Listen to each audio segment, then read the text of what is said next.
Hello, if you are just joining me, this is Maiyegun Live. I'm trying to share the broadcast too. So I want to do a short heart-to-heart talk. And I don't know if this is going to offend you, but if you get offended, just manage. This is going to be like a free heart-to-heart talk.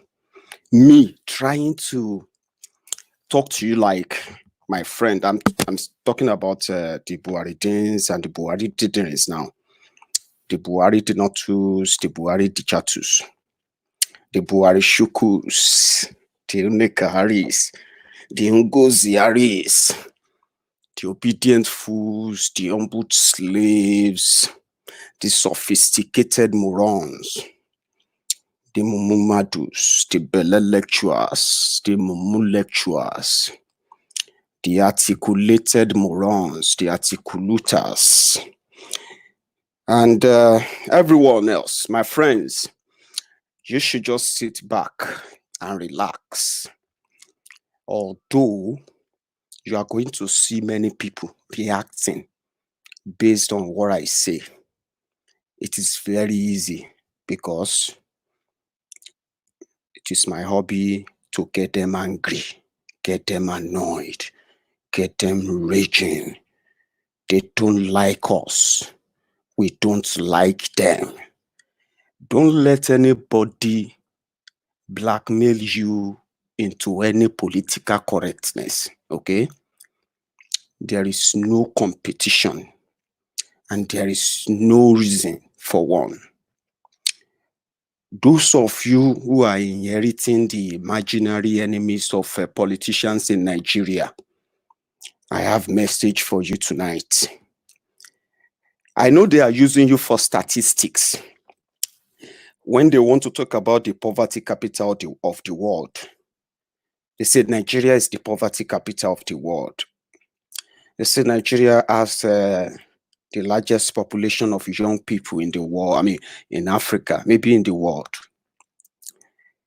Nigeria this, Nigeria that. They use many of you for statistics. Even when police kill you, they won't even mention your name. Thank God for social media. If your friends don't tell us that police don't kill you, whenever Nigeria police want to release figure, they will say 35 people killed in the line of duty. You are just a statistic. You don't need to like me. That's where I'm going. You don't need to like me. You don't need to agree with me. But one thing you will never deny is the fact that no matter what I say, no matter what I say, no matter what I do, one sec, you will never fault me. That one is certain. The way I say things or the way I present my message or messages will never diminish the content and the originality in the message and the messages. The reason why I'm saying this is that perception is, I'm going to make this up myself, okay? Perception is a stealer of truth. I am not an activist. I am not a freedom fighter. That is why I respect someone like Mazi Nnamdi Kanu. He knows a lot, but he's not alone. There are many Nigerians who knows a lot, but there are not many Nigerians who are bold enough to stand up and stand out and be consistent. So don't categorize me as a freedom fighter, okay? Don't let us get ahead of our time. I appreciate all those comments, all those comments, all those accolades and all those, you know what I mean? They are part of what adds spice to it. I am someone who loves to speak his mind and I say it the way I feel. It doesn't matter how it comes out or how you take them. But one thing I've never allowed to walk me or walk over me is the blackmail of being politically correct. And that is why you will never find me anywhere then, now, or in the future to go back and then say, well, maybe it's not that bad. Maybe I misunderstood them. I understand them very well. Nigeria is a fake country. And there are people who want us to be saying it in a way that we won't offend people. Ordinarily, you as a person who have a Nigeria link, you should be offended right now with what is going on in Nigeria. You should be personally offended. Forget about your tribal link, your religious attachment, your political worldview. Let's forget that for a minute.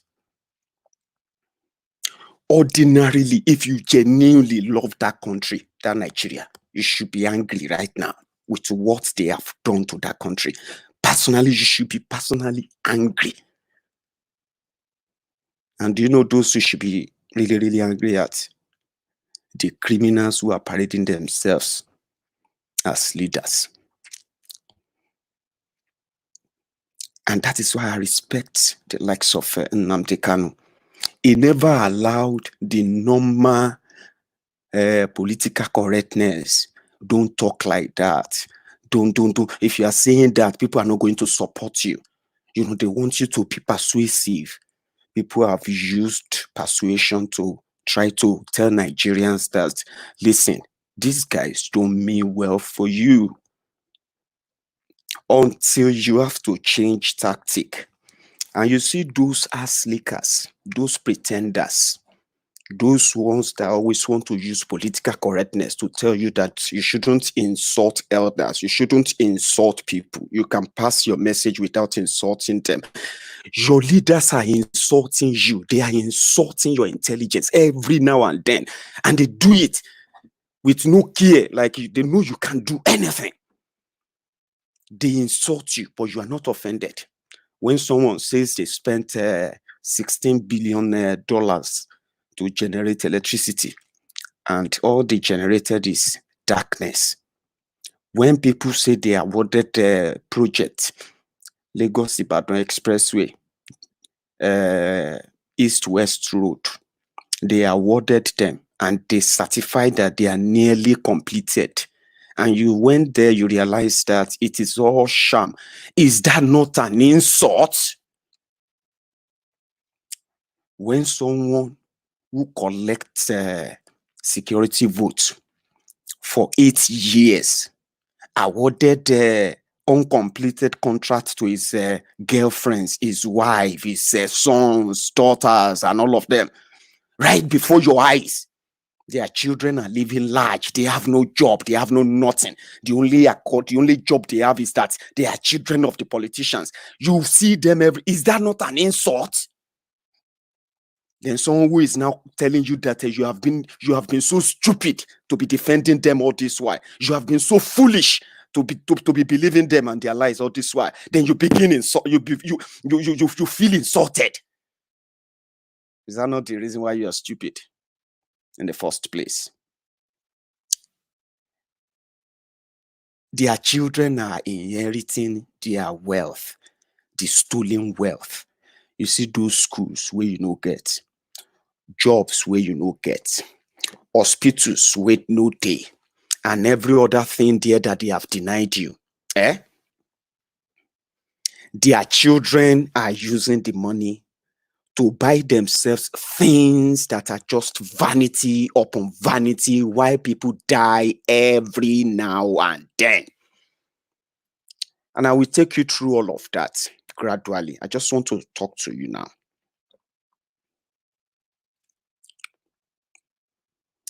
Politicians says they love Nigeria so much that they watch Nigerians killed. Even when Nigerians are being killed, they are still not feeling any remorse. They are still busy. negotiating how to sell your kidneys, how to sell your body parts, how to sell everything about you and everything about your existence. And there will never be any acknowledgement of your existence at all. They lie all the time. They don't love that place. And I'll keep saying it. You are busy inheriting their imaginary enemies. You don't know that they are the real enemies, the real ones that you should be channeling your energy to.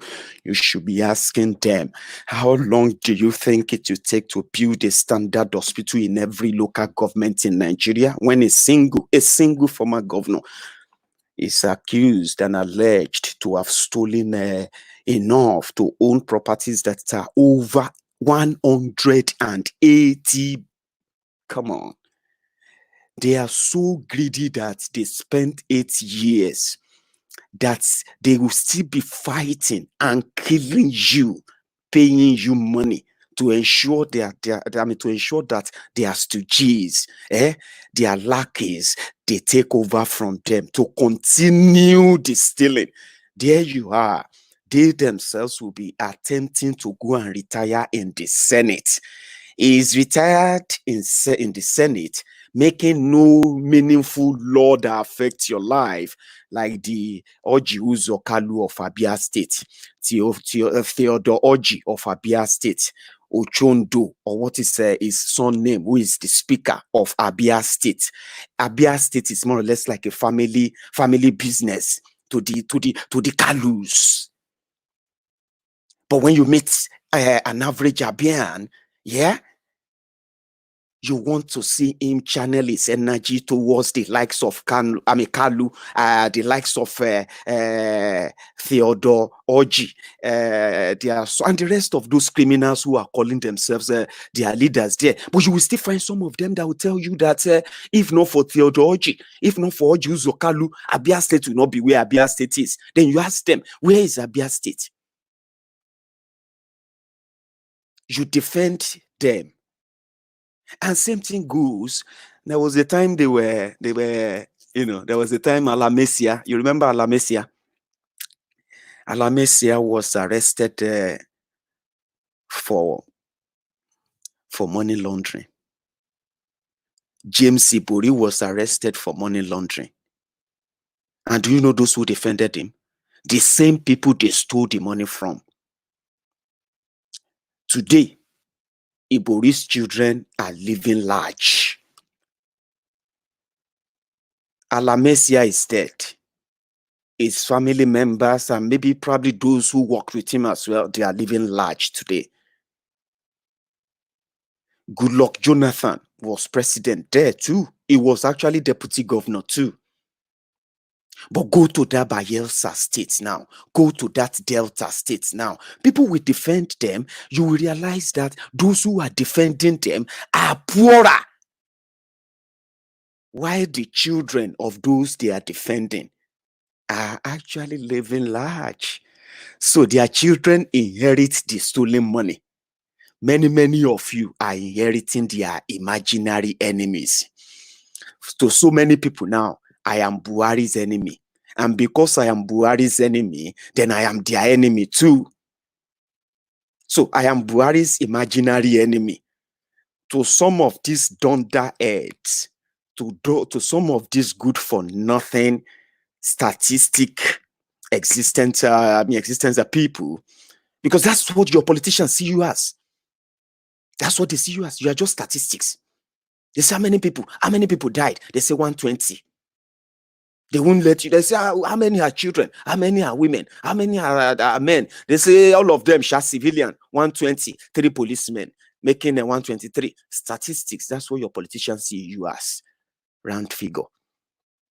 So they don't care. And you know that. So you inherit their enemies. And you come on social media. You come on Maiyegun's diary to tell us how you have been following me, how you have been studying me, how you think I am not real, how you think it's going to derail. You know what I suspect about this guy? I think this guy is not a freedom fighter. Meanwhile, you are coming from the background of what I have told you about those you pretend to dislike, but you love so dearly, the criminals in Nigeria. You make up enemies for them. Then you inherit those enemies.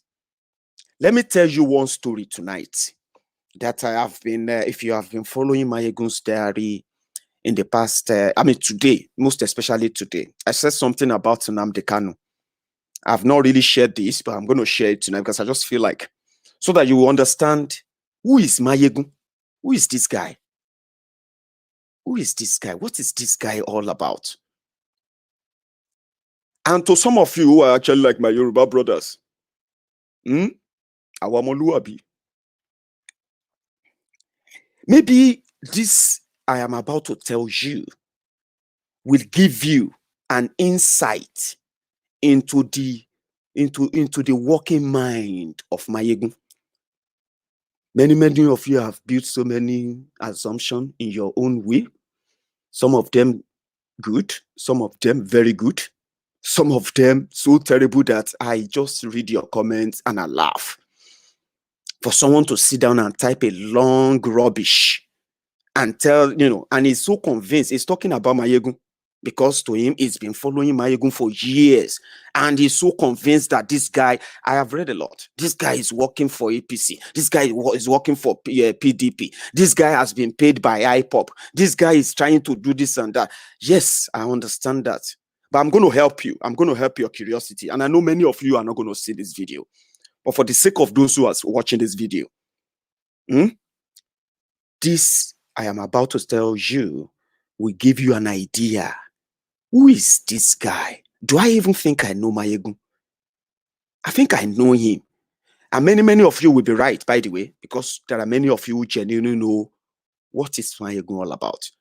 You see, this Maiyegun's diary, it is my own way of keeping record of everything that I come across when in the course of my own life, because I read a lot. You can call it research. Jones, real good, name it. I am into all of that. I read them just for reading sake. I read some just for research sake. I read many just for conversation like this, for the sake of conversations like this. But I'll tell you why I decided, or probably why many of you picked the Biafra struggle, or the Biafran, the acknowledgement of the Biafran struggle by Maiyegun as maybe what Maiyegun is after is, he wants to be another this. There is no competition. Until you face what Nnamdi Kanu faced, you have no right whatsoever to sit down wherever you are, right? To start writing epistles on how he should react to how Nigeria treated him. It is very important. That is why this message is for all of you. I have seen where many said, wait for him. He's going to say something one day that is going to... I say things all the time. The only people who abuse me are those who don't know me better. Okay? But one thing I will not do is this. I will not come on social media for whatever reason and write something that is going to condemn the likes of Nnamdi Kanu, that is going to condemn the likes of Omoyele Sowore, that is going to condemn the likes of this our brother, Fela Drotoye, that is going to condemn anything that has to do with Kingsley Moghalu. Not as much, but I'll tell you about Kingsley Moghalu. The reason why I'm not going to write about these guys or bite them harder the way I always want to make my post feel, I will tell you. But in particular, I want to talk about Nnamdi Kanu. It is important. I'll talk about Nnamdi Kanu. Some of you, probably you don't know, but I'll say it today. The day I decided to begin to speak about Biafra wasn't because I was so keen or there's something I wanted to get out of a Biafra struggle. Biafra struggle has been there forever. But I am someone who will never see something terrible. I won't see anything terrible and pretend that, no. Especially if I am actually like really, really interested in a way. I won't look away. It may work, it may keep, it may keep ringing in my head for this. It may not be an immediate reaction, but something happened in 2015. And the news was, before then, I have always been up against all this madness in Nigeria. I was like a Lone Ranger. Then something happened in October 2015. Nnamdi Kanu was, before then, there was so much constant report about Islamization of Nigeria. If they plan to Islamize Nigeria and all of that stuff. And this content were coming from the same source. But Biafran struggle on social media then was not as wide as it is now. So it was mainly about, that is why many people actually confused Nnamdi Kanu for a blogger at first. That is why so many still think Nnamdi Kanu leading Biafra struggle today is by accident. It wasn't. He had all his plan cut out. And what happened? The messages were coming. We will divide Nigeria. Biafra will go. This and that. By 2015, people were like, what's going on? It wasn't much. I was following that among other things. Then the election came and gone. Then suddenly, the news broke that they have kidnapped Nnamdi Kanu in his hotel in Lagos. That was like a rude shock. Like, no, wait. Is Nnamdi Kanu in Nigeria? Like, at that point, everybody was interested. Who is Nnamdi Kanu? Oh, is he the one that was making this? Oh, I think I've heard this video. Oh, I've heard that. But I was following. At that point, Maiyegun, as usual, I picked it up. Like, we have heard the rumor for those who have been following Maiyegun's diary back then before they shut down my page. So I picked it up, like, because I was like, I am always interested in people who are interested in challenging the status quo. Back then, I called it challenging the status quo. Challenging the status quo was that I knew back then all the lies they have been telling us.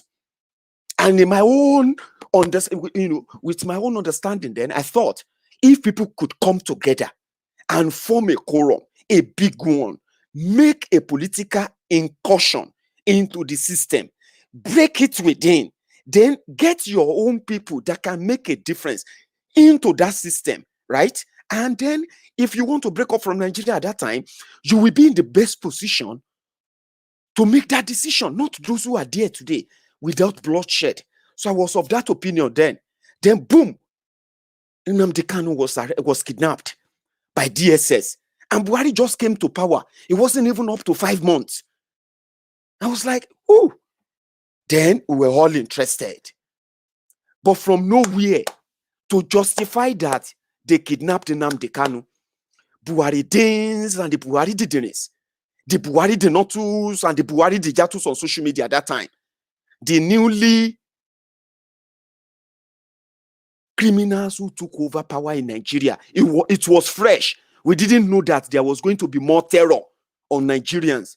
So when that happened, we were like, wait, Buharidins were telling us that Nnamdi Kanu, they were telling us a lot of things. They were looking for Nnamdi Kanu's videos where he was talking about Yoruba pastors, Yoruba churches in Yoruba land, who are supporting this, who are supporting evil, Yorubas this, Yoruba, all the divisive messages that could work to justify the kidnap of Nnamdi Kanu. No arrest, no court warrant, no nothing. And I was interested.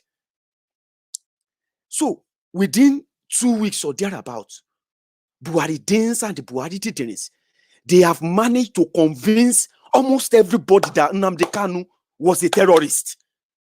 They have managed to convince everybody that Nnamdi Kanu was planning to start a war.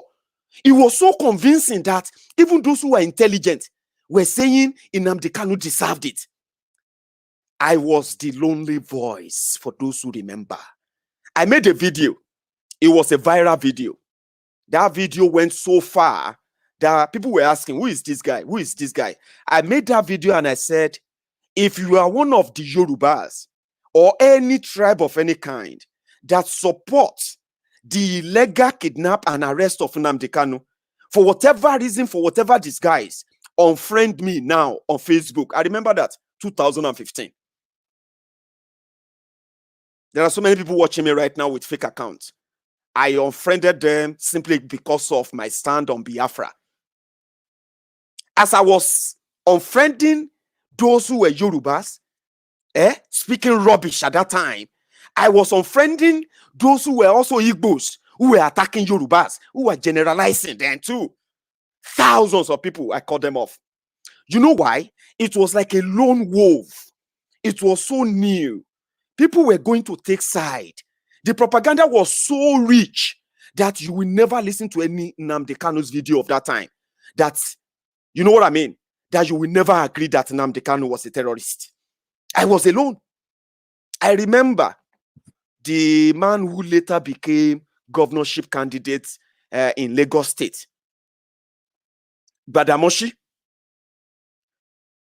Gbadamoshi shared that video that year and said, who is this guy? And since then, I have been following the event. I have been, it was one of the reasons why I then personally was convinced that Nigeria was headed for a doom. Because those who kept quiet when Nnamdi Kanu was kidnapped, incarcerated, many of them later also suffered same fate. They were illegally detained. They were, even those who didn't have the same standard or status of Nnamdi Kanu, they faced the same thing Nnamdi Kanu faced at the early stage of Buhari's government. And I was condemned for it. And so tomorrow, when I see anyone who says Yorubas are cowards, Yorubas are the enemies, Yorubas are this, Yorubas are that, I may not respond. But guess what? They will tell you that Maiyegun has banned them on Maiyegun's diary. When Buhari's government kept Nnamdi Kanu for more than 2 years, that time, and Nnamdi Kanu was finally released, I remember my video then. It was the happiest time because you know why? I was like, a common sense should have advised those in charge of Nigeria that the greatest mistake they made was to arrest Nnamdi Kanu for asking for Biafra. They gave him the platform for so many Igbos who believed that they could let Biafra rest. Many of them felt enraged, especially with the blatant abuse of court orders, the blatant abuse of his own personal human rights and dignity. All of these were mocked by many of you, by the way. I'm glad I was able to make so many other Yoruba brothers like myself to stand up, to speak up. Many of them were attacked too. I know many of them that I had to encourage that. Just say your mind. Doesn't matter.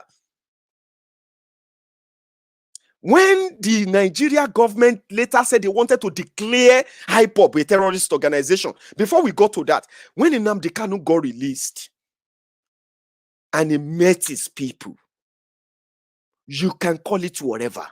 Call them illiterate, call them this, call them whatever you want to call them. Whatever makes you feel better, that makes you kind of smarter in your own eyes. When Nnamdi Kanu was released, it was at that moment I knew that Nigeria was already on a parting route. It is just going to be a matter of time. Whether Nnamdi Kanu is alive, whether Nnamdi Kanu, whether they are going to get Biafra while Nnamdi Kanu is living, or when Nnamdi Kanu is gone, it was then I believed that what people were waiting for was just someone They were not looking for upright person. They were not looking for someone who is going to be so perfect. And I took my time to study that. I took my time.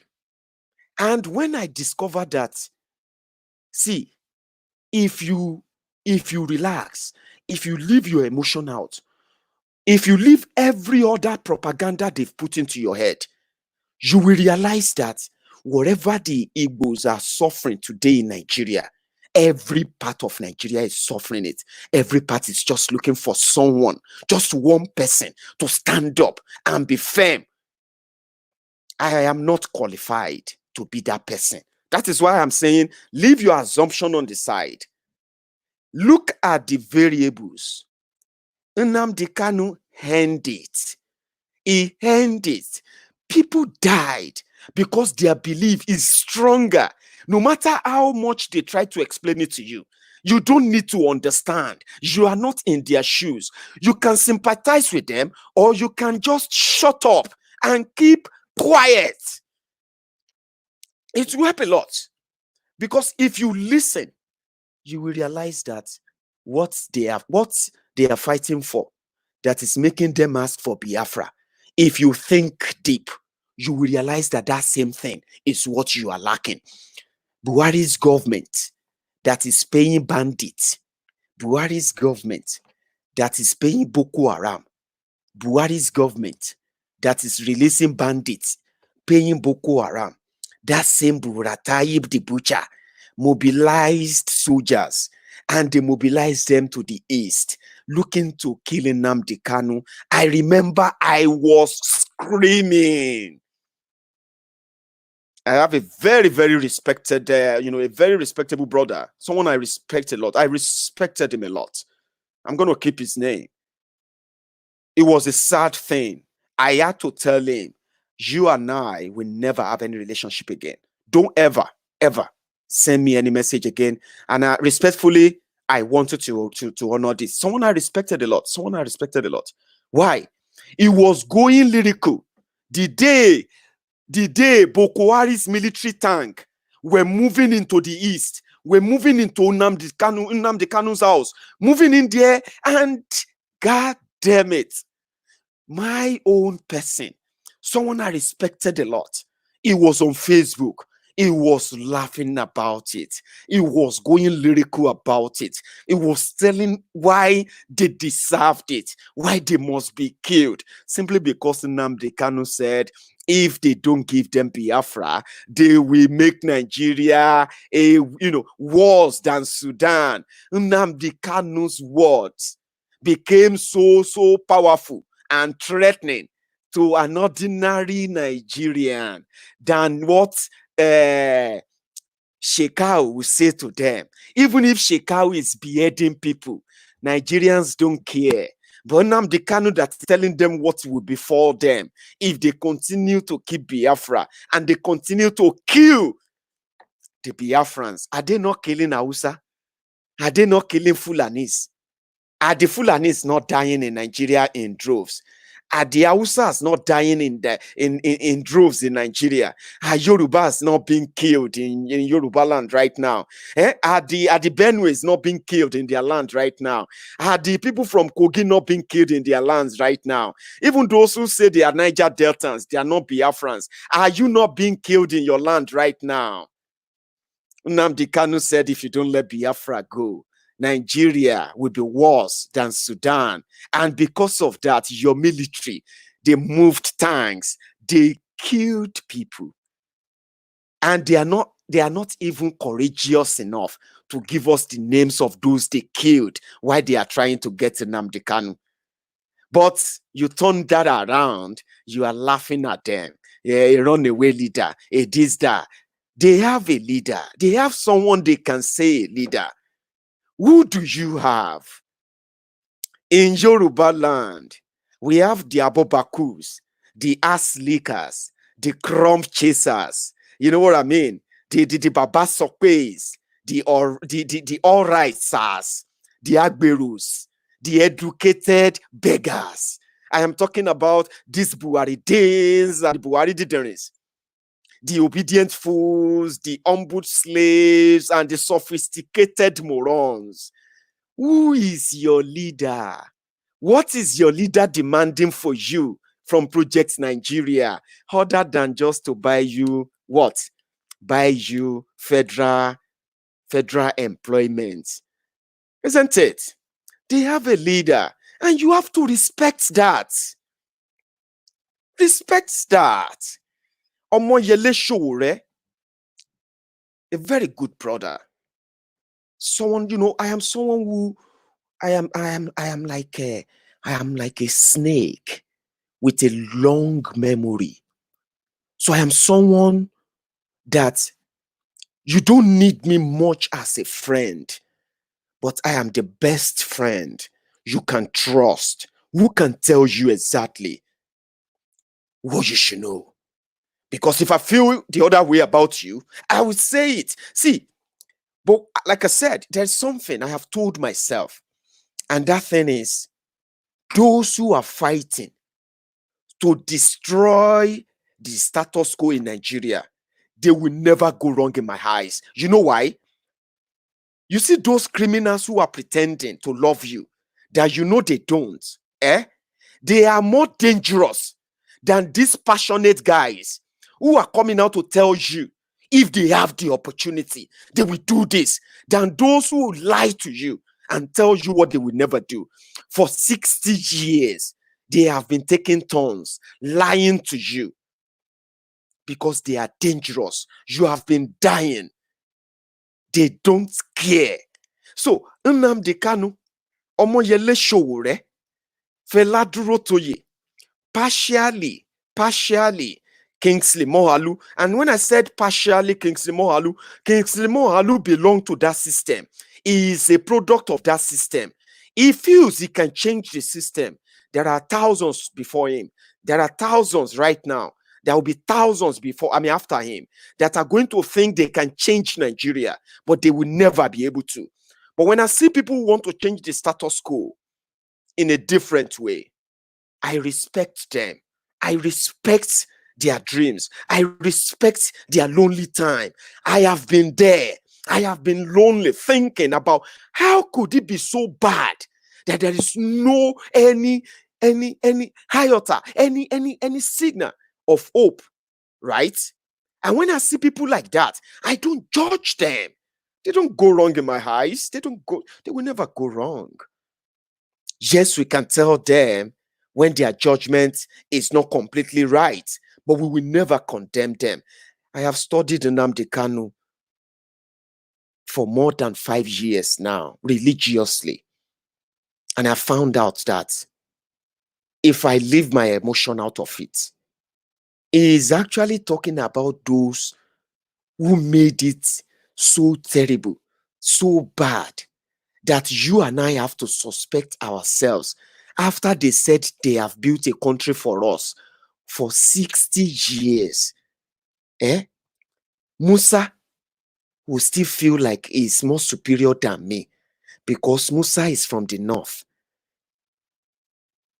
Oluwagbemi or Adeniyi will think he is better off and better positioned than Emeka from Enugu.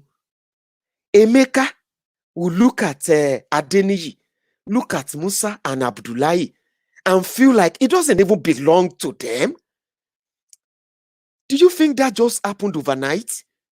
It is as a result of the country your leaders built for 60 years, a divided country that make Musa and Abdullahi to tell Adeniyi to be careful of Emeka, while Emeka will tell Abdullahi and Adeniyi that since you have been paddy, what has come out of it? Una go wound. You know that kind of no love lost in between us. Hausas want to say they are superior. Igbos want to say they are superior, the Biafrans. Yorubas want to say that, yes, we are the best. Meanwhile, your leaders are telling you that you are one. Nobody is better than the other. And we know that is a lie. So, what am I saying? I am telling you that if you can at least stop inheriting their imaginary enemies. Because as you are busy looking for their enemies, their children are busy calculating how much they made from your miserable existence today. That's how they see it. They see you as smuggles. We are starting something that is so big, very big. We now have a platform that is going to bring out the people that are packaging them for you. You know, those who are packaging them for you, those who arrange all this international award, this award, America award, welcome party, this general meeting, that diaspora meeting. All of them are now saying they are coming out to expose them to you. They are coming out to join us, to let you know that, listen, except if you love the chains, except if you enjoy the slavery, which you have every right to, by the way, it is your own prerogative. It is your right to love your chains. But please, as you are busy inheriting the enemies of your slave masters, can you please spare your children? In Yoruba land, they say, ìran mẹ́ta ò kí ń tòṣì. A 3 generation should not be poor. I don't know how to say that in Hausa. I don't know how to say that in Fulani. I'm sorry, guys. I don't know how to say that in Afarashuku, or let's say in Biafra languages, as if, they're very. I don't. It is part of the failure. I am supposed to be a Nigerian. You are supposed to be a Nigerian. If not because the colonial master left us English language, and then we managed to create our own broken English, pidgin English. If not because of that, na sign language, all of us for the TikTok. Nigeria for just be like a country of deaf and dumb people. But literally, we are more or less like a country of deaf and dumb people. Because I don't understand Hausa. I can't understand Fufude. I don't understand Igbo. I don't understand any other language apart from Yoruba and this English where Oyibo put for our mouth. They say I have to believe that I'm a Nigerian. Everywhere I go, I have to tell people that I'm a Nigerian. Imagine that. Instead of me going to the world and tell people that I'm a Yoruba man, my name is Maiyegun General. And if they say, can you speak English? I say, mi ò gbọ́ òyìnbó. Ẹ bá mi wá interpreter. Ẹ bá mi wá interpreter. We know how I can sọ òyìnbó nílùú mi. Yorùbá pọ́nbélé la máa ń sọ nílùú mi. Please find me an interpreter. I'm a Yoruba man. We don't speak English. We don't speak much, though I'm privileged to have studied. You know what I mean? That is identity. They say, oh, I love the Yoruba accent. Have you listened to the raw original Igbo conversation before? You will just sit down there and be like, I wish I could speak this language. I wish I understand what they are. Except if I understand Igbo, Bia, I don't know. And I'm supposed to be a Nigerian. I'm supposed to be able to speak all these languages. Since we can't speak the same language, the politicians, the criminals, they use the opportunity to ensure that Abdullahi, who someone told in Hausa that I am evil, Yoruba people are evil, or Emeka, that someone told that Yorubas are betrayers, and I am sitting there trying to talk to Emeka as a brother, and Emeka has been told in Igbo that you should be careful, be careful of Yoruba people, and I don't know. Meanwhile, we're supposed to all be Yoruba, to be Nigerians. How long do you want to be living in that fake identity? Your politicians are those benefiting from it. That is why crime, we can't manage crime. When they want to bring security men to the south, they bring, to Yoruba land, they bring Hausas, they bring Fulanis, they bring Igbos, they bring elders from everywhere to ensure that they say they are building one Nigeria. Upon that, Nigeria no unite. Now killings, police, they kill us. If they want to go and attack, when they wanted to go and attack Nnamdi Kanu's house, they didn't send Igbo soldiers. They sent Fulani soldiers, Yoruba soldiers, and other soldiers from outside the east. They sent them down there and they gave them the command to kill everybody who is carrying or holding an Biafran flag. Is that a one country? Do you think? And then the person that gave the order to that gave them the order is the Buratai, the man that speaks Hausa or Fufude. 90% of those who are living in the East, they don't speak Fufude, they don't speak Hausa, they don't understand. 100% of soldiers they sent to go and kill Nnamdi Kanu, they don't speak Igbo. So, and they said anybody who is holding Biafra flag, kill them. How do you build a country like that? What kind of 60 years? For 60 years, none of them was smart enough to have built a country that make it easier for me to speak the 3 languages, so that wherever I go, I can speak to them in a large number of people. In Hausa, when Showore was campaigning, he had to get an interpreter. Even all of us, we understand Showore was saying. I didn't understand what the interpreter was saying. We don't know, maybe interpreter was saying something different according to his own understanding of what Showore said. And they say when you are interpreting, there are so many contents you will lose during translation. Break down Nigeria. Have your own identity. If you are a Yoruba man, Nigeria can have about 8 countries. Nigeria is not a nation. Every time politician tells you, Nigeria, our nation. Nigeria, our nation. It's a lie. A nation is a country where people living in the place are united. They are same by ethnicity, by religion, by language, most importantly by language. They must be we have minority groups in countries too. There are countries that you have more than one ethnic group too and all that, except for Europe where you have, but we have them. But guess what? The minority have a lot of connection to the majority too, and they have representation in their country. In Nigeria, thugs with guns who were killing us, jailing us, they put people, dummy head and criminals, pay them money, put them, they said they are son, they are senior advocate of nonsense, senior advocate of madness. Son, they wrote a book, and they commanded all of us to obey that book.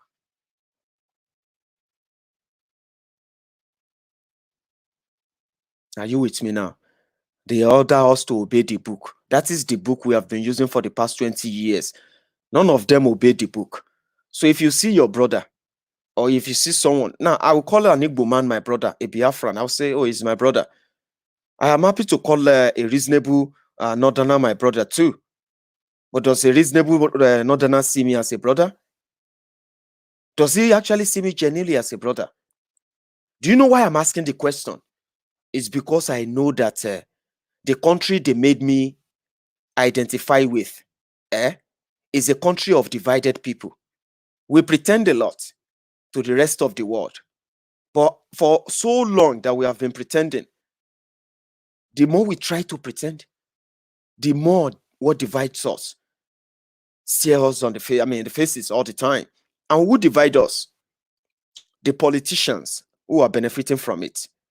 How can I be so worried that if I want to speak anywhere in Nigeria and I want to speak Yoruba, I'm going to get some people angry because they want me to know that I am not just addressing a Yoruba audience. If Cristiano Ronaldo turn on his live broadcast right now, everyone will be happy if he speaks English. He can speak English, but if he will continue to speak Portuguese, because he is a Portuguese, he's from Portugal. That is his identity. Imagine if they have stolen that identity from him, that they made him a Mozambique. No, let's say they make him a Chinese. And Cristiano Ronaldo is now speaking Mandarin. Although he's a Portuguese, but he's lost his identity because they've merged him to other people which China gave name to. That is exactly what happened in Nigeria. And those who claim to be intelligent, those who claim to be educated, they keep writing book. They keep doing research upon research. They are studied abroad. They acquired their foreign certificates. They pretended to be exposed and educated. But illiterate put together a book, then they put gun beside it. And you will listen to this inspiration, or they call them inspiration speaker or inspirational speaker. What did they call them? Aspire to perspire to acquire and retire. You know those ones who always come up with all this big grammar. Our inspirational speakers, our brothers, the ones that start real estate business with one bag of cement, one block, and then a head pan of sand. Inspirational speakers that will come here and tell you, because they are educated, they study this, they study that. Some of them are looking for appointments to work with the thugs, so that they can come and tell you that it is you who don't understand the thugs. The thugs are actually trying everything to help you. Meanwhile, you can tell that you are poorer than the last thug in charge of your destiny. So what am I saying? What I'm saying is that the intellectual fraud, or let me say the intellectual fraudsters, those who always love to do intellectual gymnastic, they can't change Nigeria. Every time they keep telling you Nigeria is your country. Don't let us divide our country. Don't let politicians make us hate our country. You don't have a country if you don't have an identity. What is your language? As a Yoruba man, I will feel comfortable if I'm speaking Yoruba in a room filled with Yorubas who understand, or those who can speak Yoruba. But I am forced to have to speak in English because I'm a Nigerian. And any gathering where everyone come together, Hausa, Igbo, Yoruba, everybody, we are Nigerians. We pretended to be Nigerians speaking English language. Do you know that English language has English people? They live in England. Do you know that? Even the country called the United Kingdom, where England is part of, England is not the owner of the country. England is part of it. There are other 4 countries, other 4 nations, and they make sure that they don't lose their identity. For hundreds and the hundreds of years that the United Kingdom has been, the people living there who formed the country, they didn't lose their identity. So the English who came to Nigeria to give us English language, today they want us to believe that they did us a favor. Because without the English, maybe today, you and me, now sign language for the use they talk. We just do like, you know what I mean? Sign language. They will say there is a very, very big and populous black nation on earth called Nigeria, where the people use sign language. So they made us lose our identity, and you are proud of that. Even if, assuming you are benefiting from it now, we'll say, well, okay, fine. UK, we have Scottish people. They are never identified as English. Now, when I got to Scotland, I knew that there is actually a language called Gaelic. They have their own ABC. They have their own 1, 2, 3. Gaelic is the original language of Scottish people. When you go to Wales, when you go to Wales, they speak Welsh. So to all of you, United Kingdom, they speak English. Yes, because it is a mean of communication here. But do you know that though all these languages, they say they are dying, but today, you will see BBC Alba. On BBC Alba, they are speaking a language that you will never believe that there are people who speak them in the UK. So why would you lose your own identity and be proud of it? Because politicians are telling you that you should be proud of it. They have built you a country that you should be proud of. A Yoruba man is proud to wear his agbada. He is proud to dress so gallantly and dress so royally. A Yoruba daughter will dress, glamorously, and you will love her for that identity. He is a Yoruba man. He is a Yoruba woman. We are also proud in them. But once you bring Nigeria, they force you to relegate that. Why can't you walk about and say, I'm from Yoruba land with your own passport? Why would anybody tell you that being part of Nigeria is better than being from Yoruba land? On what ground? On what arrangement? Then they say, but how can we do it? You can do it when you stop taking Tinubu as your leader. I am not your enemy. I have everything I want. Let me be honest with you. See, there is a problem that I need to also quickly address. When we are talking about your leaders, stop seeing it as a competition. We are not in any competition. Okay? Anytime you tell a Nigerian that, they say, Baba, you are enjoying, Baba Maiyegun, I want to be like you. And when you say, Baba, you don't know what I go through.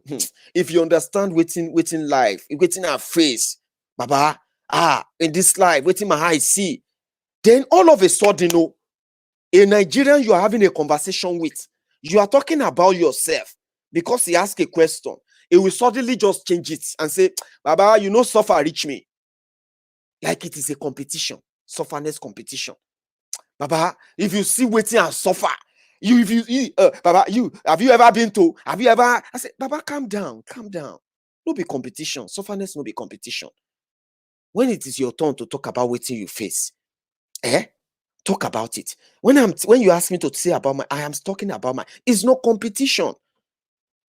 So Nigerians are very fond of that. They say, you should thank your own God. When you say, oh boy, see road, hey, oh boy, see this pothole for this road, Nigerians will jump at it. They will say, oh, now this one you are complaining about pothole, like it is competition to be living in poverty. Baba, this one is still better. Come to Oronshoki, come to Alaba, come to Aba. Like it is actually like a competition. They will say that one is better, job, Baba. You say, oh boy, God go punish all this Nepal. They never bring light since 2 weeks. They say, oh, Baba, your own better. Your own are 2 weeks. We will never get electricity for 2 years. But he's on Facebook defending Buhari, defending APC, fighting for Putinumbu, defending everybody, calling everybody their enemies, inheriting politicians' enemy. It is not a competition. If someone come back and say, oh boy, the sun wey dey Lagos today, if the sun wey beat me today, if sun no beat me again for this year, it don't do. From nowhere, someone will just jump at it and say, your own sun is better. Come to Asaba. Come to, like, say, is suffering a competition. So when you begin to drop those attitude, when you begin to drop the attitude of, my friend, manager, you say, imagine, a senator is giving us 2,000 naira. You should thank God. Our own senator now 200 naira he give us. Like, say, God damn it. Until you stop that. When Maiyegun come here, some of you, you know what is affecting you. Let's face it, okay? You see, when you read some comment on social media, when Maiyegun is talking about no power, corruption, the killings, and you will see some people will say, my friend, shut up. Now today they start the killing. You realize that must it be a competition? Most of the time, now inferiority complex. So I have done a research. So many Nigerians have inferiority complex. Even when they have better things than you, they still feel threatened by whatever little you have. It is called inferiority complex. When you are saying, why is Buhari not doing live broadcast to talk to Nigerians so that we can question him? They will leave that Buhari. They will say, my friend, shut up. That is why that is why you stay in the UK. Why don't you come back to Nigeria and say it and ask Buhari to go live? Like, what is the correlation? Buhari, go live or talk to us. Stop hiding. Then from nowhere, someone will look okay. We just say, my friend, shut up. Why don't you come back home? And there is inferiority complex. Something that has nothing to do with the topic. But you just jump at it and say, my friend, shut up. Oh, I hate this, but I hate this Maiyegun. I hate this stupid Maiyegun. Then you ask yourself, why? Why do you hate him? Why? Bros, Maiyegun is talking about, this post is talking about the people, in IDP camp. Which one is I hate Maiyegun? This Maiyegun is this. This is come back home. How? Any correlation? Then you will realize that it is inferiority complex. Many of them for no reason. They will just look at you and say, hey, 2,000 people watching him. How can 2,000 people be watching this one? So it's going to be feeling like a superstar now. Inferiority complex. Even though it has nothing to do with him. And like Tommy would say, Tommy said, Nigeria is the headquarters of the bad belle people. And I agree with him. Coupled with the frustration where Boko Haram they unleash. Everybody is more or less like so frustrated for no reason, angry. And then you ask them, what is going on? Bros, everything they okay for house? That's my next question now. That's what I'll be asking people who abuse me. I'll just ask you, Baba, everything they okay for house? Are you sure everything is all right at home? Because the reason why you are angry, we don't know. Your second name no be Buhari. Your second name no be Tinumbu or Tifnumbu or Jaga Bandit or Jaga Wiri. Why are you inheriting their enemy? Is everything all right at home?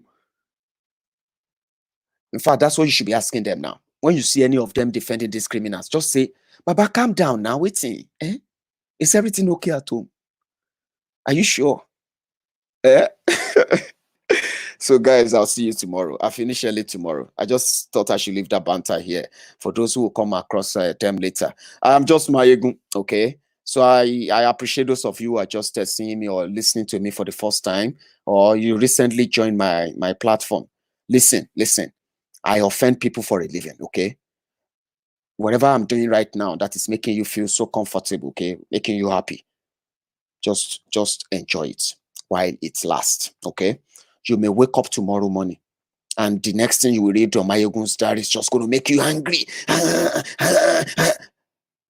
Whenever you get that angry and you begin to send those comments, send them. You know what you are doing? You are telling me that, Maiyegun, you are doing a great job. When you just come here and this Maiyegun is mad. I say, yes. Someone is very, very angry. I like that. But make sure that when you abuse me, people will come for you too. I won't delete you because you abuse me. There's no reason for me to delete you because you abuse me. There are thousands of comments on Maiyegun's diary every hour. So imagine me having to delete, because you are abusing me. No.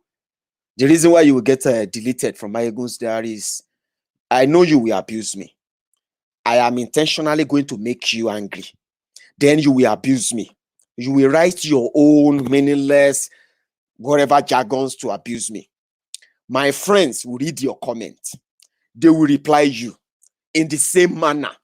They will give you plenty. But because you have abused me and you are expecting me to reply and I won't reply, my friends will reply.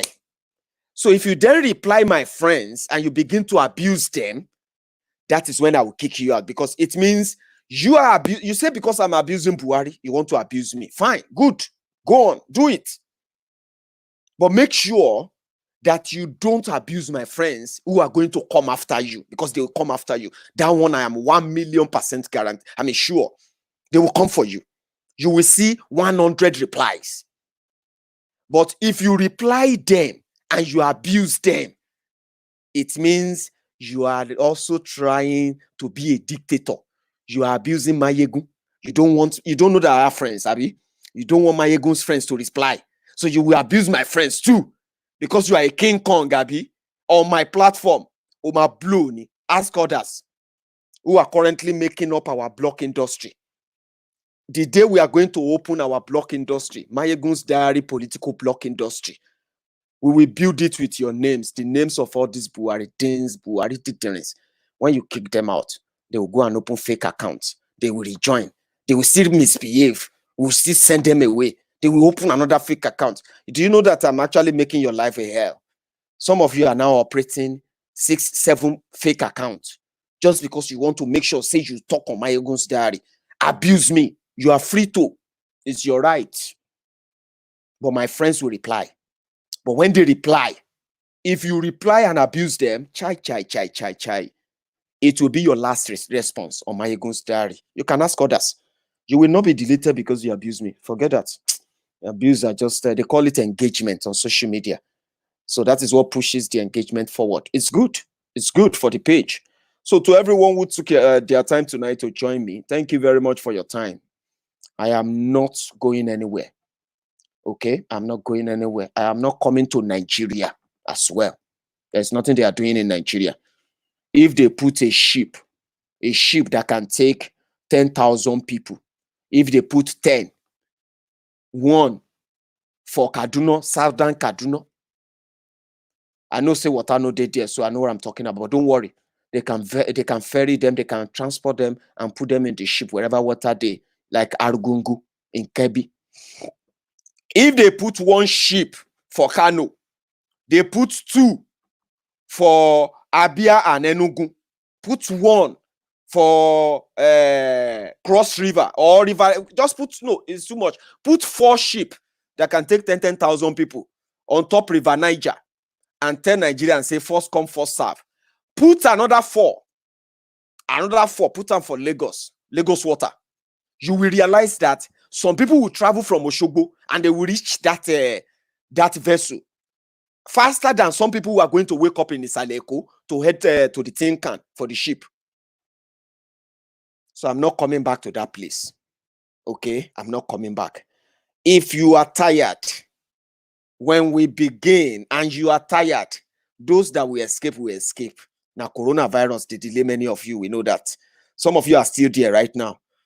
I'm praying that you just wake up one morning, they will say you can use that visa. And once you use that visa, that last 2 months on that visa, you are doing biri right now. You are fasting and praying so that coronavirus go finish and you can japa. I see, I don't envy you, Baba. I don't envy you. But there are those that can't japa. If you belong to those that can't japa and you are waiting for Maiyegun to come back, I will show you the sand. When I left Nigeria on the 31st of December 2018, after meeting so many people who told me that now PDP and APC could still enslave them for another God knows how long, I knew it. Inside my cupboard here, the sand from Odo Bolu. When I was like, oh boy, I mean they go, so I know they come back. As long as all these criminals are still in charge. So to those of you who are there, when you are tired, you will stop indulging them. And when that time comes, there are many of us who are ready to be with you. But for now, whether they give you 500 naira, 1,000 naira to go and kill people, beat people up because of 1,000 naira. When you are tired, when you finish spending everything they give you, you will join others in Nigeria who are already tired, the ones they are paying you to go and kill, the ones they are paying you to go and arrest.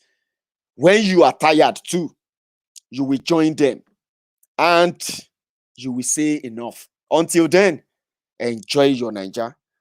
We will meet. If we don't meet again for this life, we will meet again for heaven.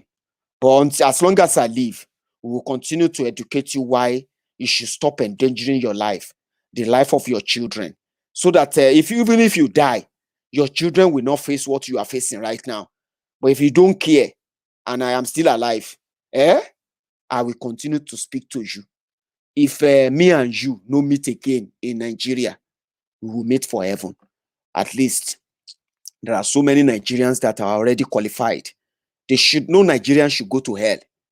By all qualification, Nigerians, if you are a Nigerian, if you get to Baba God, showing them your green, white, green flag alone, you should be automatically qualified to go to heaven.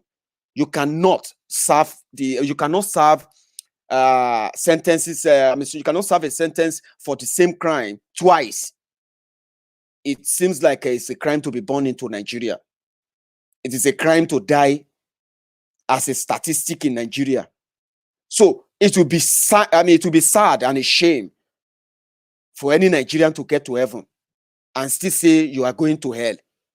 We should all, in fact, at that point, you may need to appeal. So I mean what I mean, which is, if you are not ready and you continue to be willing tools for the politicians, you continue to be ready to dance to their tune, don't worry, you will have your time. Maiyegun will have your time too.